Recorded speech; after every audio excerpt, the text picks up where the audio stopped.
In the American Constitution, for example, where the most enlightened minds of the 18th century sat down and they wrote up this Constitution, Article 1, Section 2 says, non-white people, like you and I, are equivalent to 3/5 of a white man. 3/5. Not 2/5, not 4/5, but 3/5. And this is in the American Constitution. You can go and see it in Washington.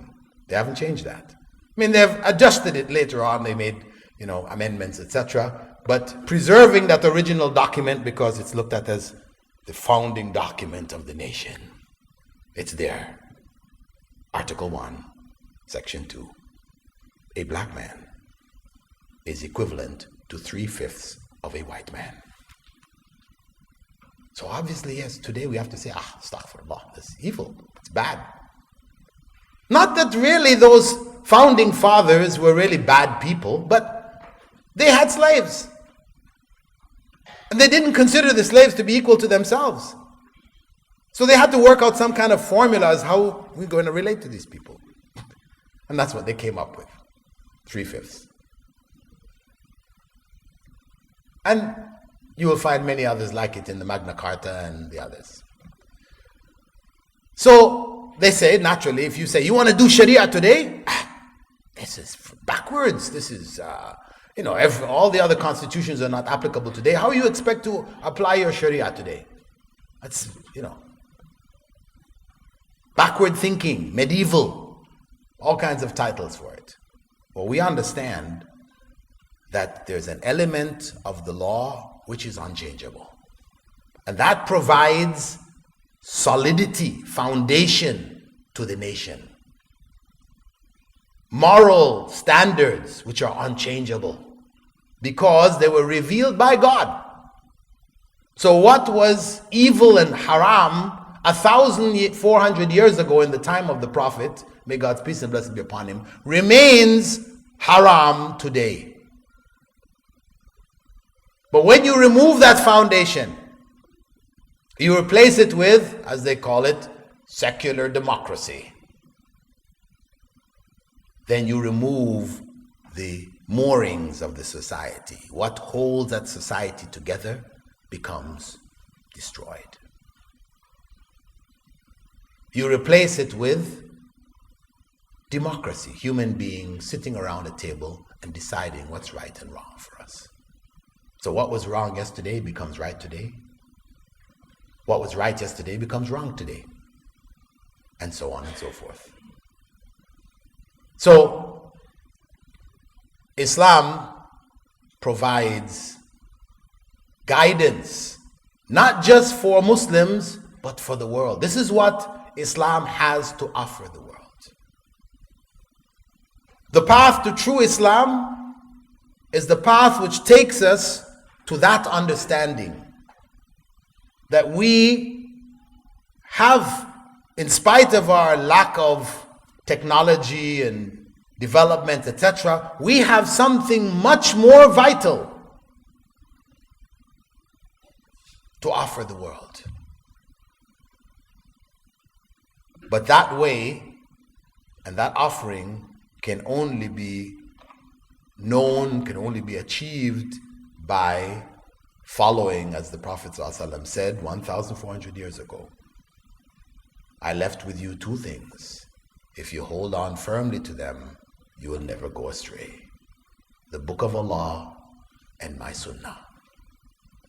So in concluding, the way to true Islam is by following the Quran and the Sunnah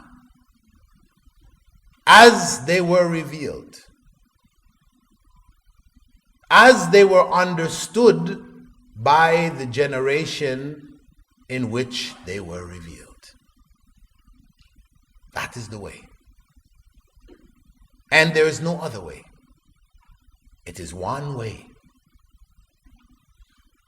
The madhabs were at efforts by scholars to understand and apply that way. Human beings have differences of intellect, differences of opinion, so certain differences did arise, naturally. But the common, the essential element was shared by all. And that is the approach that we need to come back to in order to be able to find the way to true Islam. And as I said, I've spoken from a legal perspective.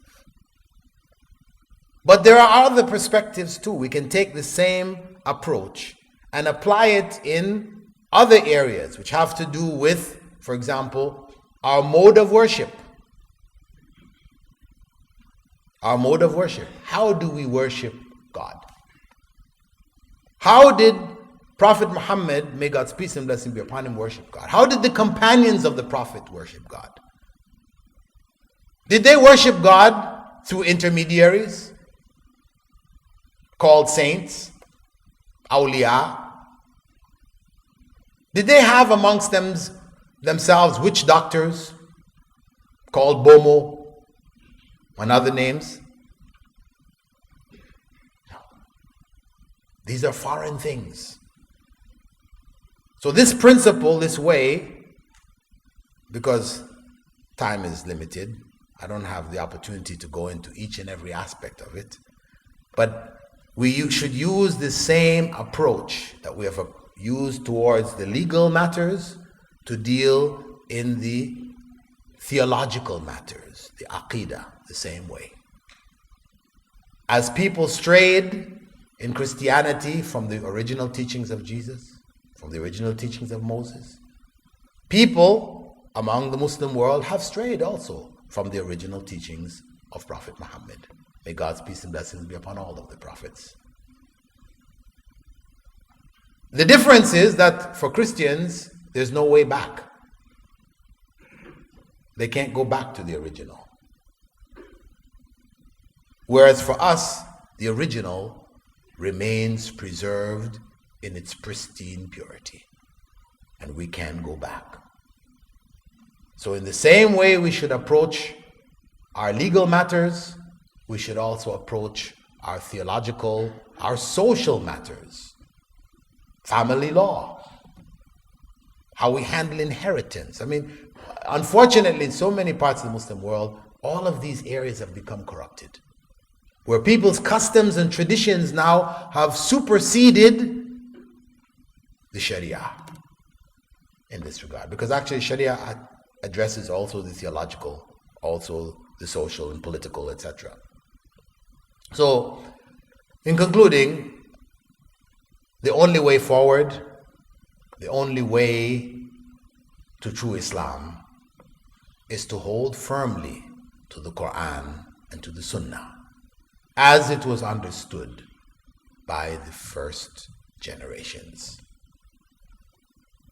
To apply it with that understanding in all aspects of our lives. That is the way to true Islam. Barakallahu fikum. Assalamu alaikum wa rahmatullahi wa barakatuh.